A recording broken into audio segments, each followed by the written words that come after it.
A lot of words have been said in the morning, and all of you are here looking for solution. I want to talk to you about value, the national value. And in the context, I will address quite a number of issues that you've been grappling with since yesterday. I have, as a Kenyan, an opportunity to travel more than most Kenyans. I've been to places where Kenyans have never been. And I have a chance to live.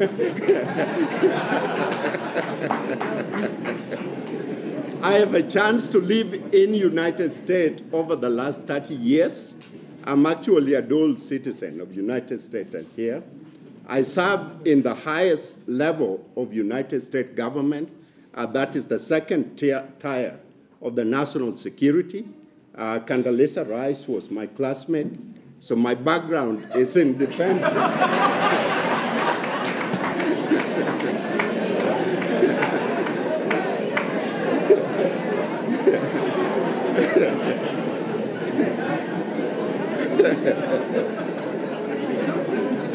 So, as I say to many educators in Kenya, I did not return here as to be vice chancellor of a university.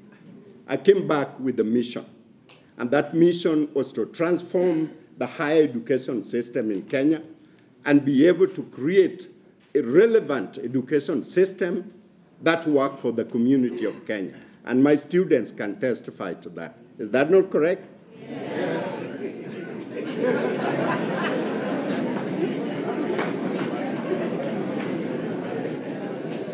These young people you see in this room have a dress code in the university. We have probably one of the most powerful student leaders that they're there. They address me not as a vice chancellor, but as a captain. We meet, we talk, we propose issues, we solve it all together.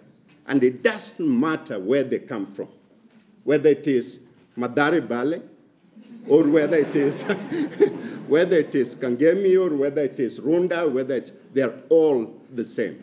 And they're moving at the same pace. So we're going to talk about people. When I came to Kenya, I was asked by Mutula Klonzo to serve in the national committee that set up the national value.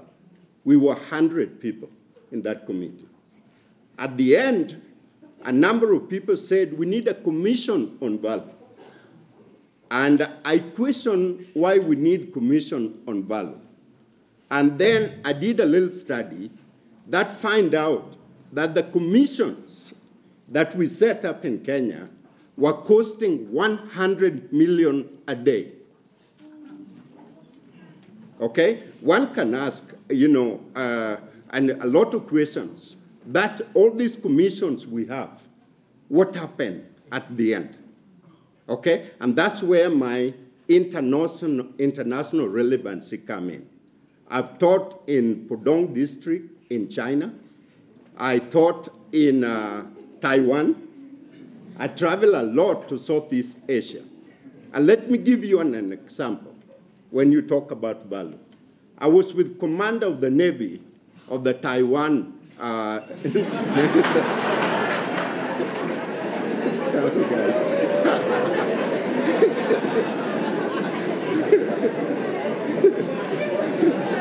Okay.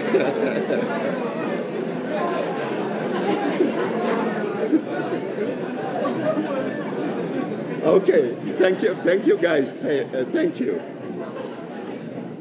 I want to give you an example of value, because I hear about a number of you talking a lot and asking a lot of questions, but I didn't hear solutions.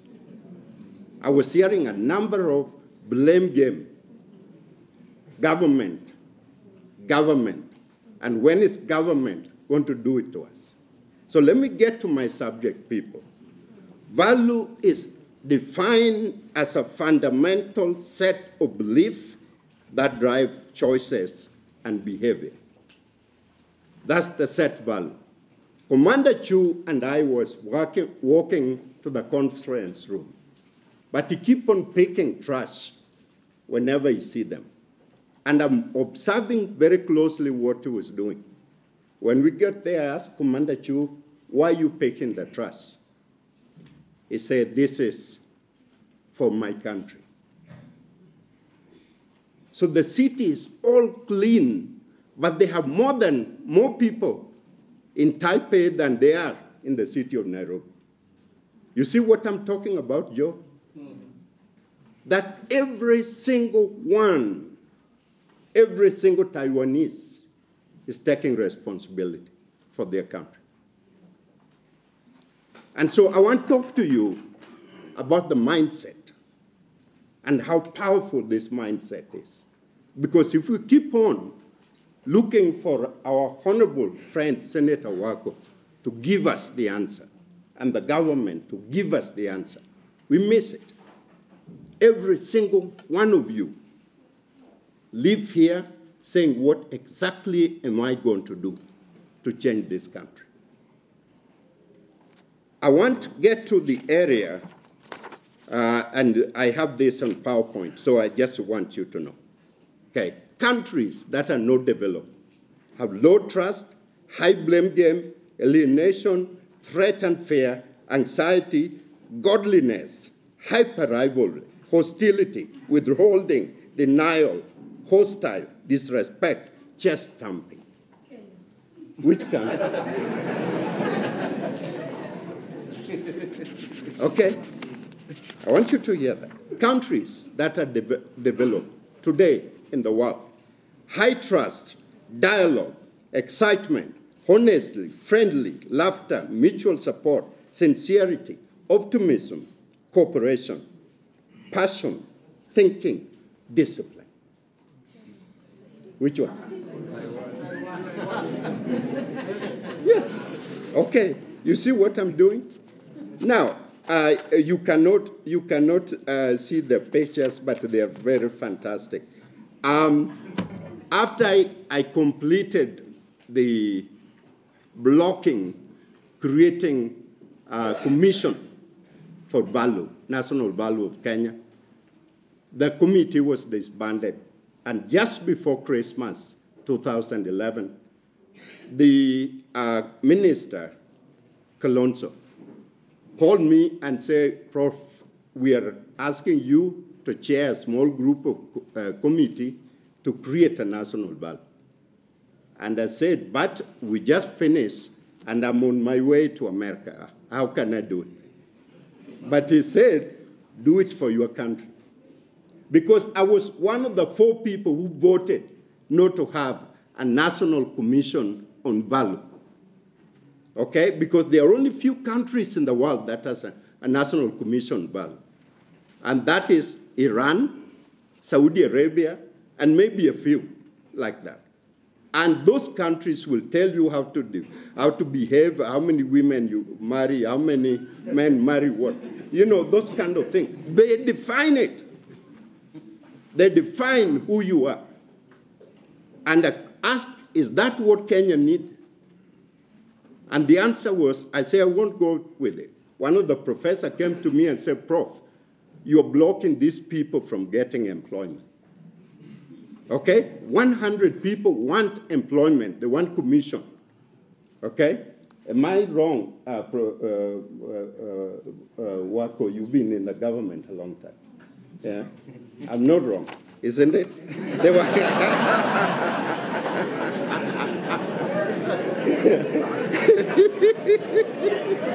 These people want employment. That's what they want. Now listen to me. Countries. Vision 2030, we are talking about economic pillar, social pillar, political pillar. The Republic of South Korea, a book from rags to riches, which all of you need to read and value what that is. Educating and assessing value for the entire country. Singapore, shared value, established as a national ideology, a unique common culture that have taken that country from the third world country like we are to the first world country. And Kenyans are all getting big screen television and changing telephones every minute. And I'm still using the old one. But everybody is changing every minute. The question is whether it's a computer or not. Nobody is asking where it is made. Give you an example. As we're sitting here, there are over 40 Kenyan engineers at the Microsoft plant in Seattle. There are over 400 Indians at the same Microsoft plant. But the 20 Kenyans have no connection with Kenya. And right now, as we are sitting, there are 3,000 Kenyan doctors in America, some of the best top specialists. There are 4,000 in England.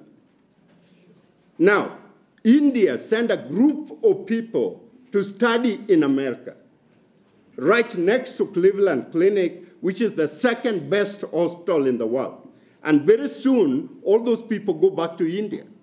And when Kenyans need to be treated, where do they go? India. Now you understand what I'm talking about.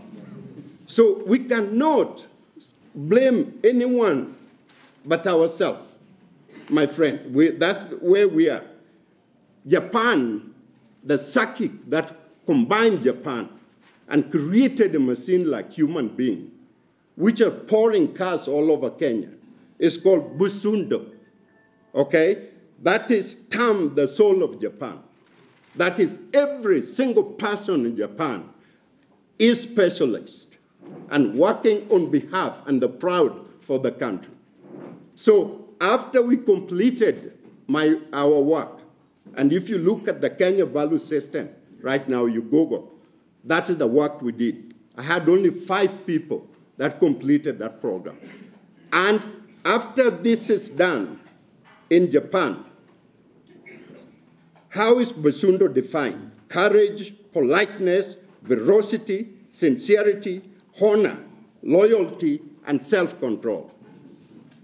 Now you hearing me? Are we self-control? You have to examine ourselves. We cannot look for answer outside. We cannot go to Singapore and say, this is wonderful. We are going to create it. That's what I did when I went to KIA to lecture the senior government officers, permanent secretary. My first question was, how many bags of groundnut does it take to buy one Prado from Japan?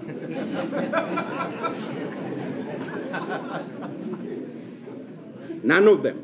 But you need to be thinking what's going out and what's coming in back in the country. You need to be thinking seriously because we are not making tuk-tuk. We're not making bicycle. Isn't it, my friend? We're importing. And as we're importing, we're growing a lot of groundnut and a lot of coffee and tea, and we're selling there, and we're getting these fully manufactured items, and we're emptying the country. Where's development going to come from? What do we value as people?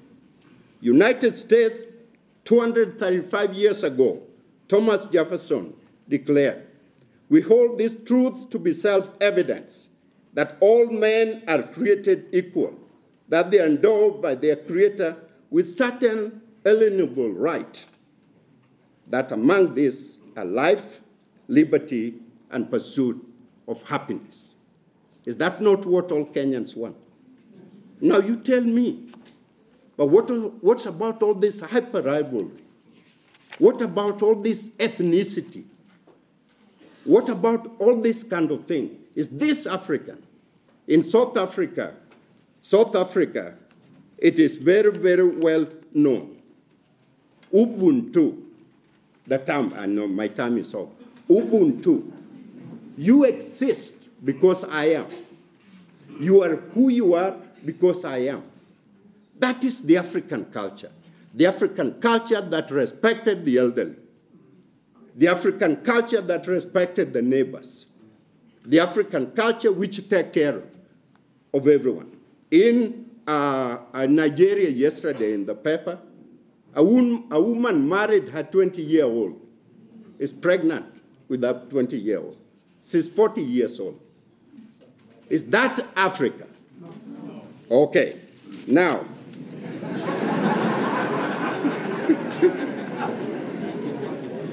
you tell me where we are going as people. Okay, you tell me where we are going. Let me end, because my time is over, let me end by saying this, people. A great country is guided by the people who share and exercise a commitment to civil society. I want to repeat that again. A great country is guided by the people who share and exercise a commitment to civil society. The pillars are leadership, county leadership, national leadership, public-private partnership, government transformation, citizen experience, and government and citizen connection. The foundation comes from awareness, from you, awareness, involvement, commitment, and ownership. So long as you feel you are outside the tent don't belong to you. And you cannot get there unless you yourself say, I'm going to have stake in this country. That's what our Constitution has said. I'm going to have stake in it. I'm going to read it. I'm going to have ownership. That is the country we want to create as people. Thank you all very much.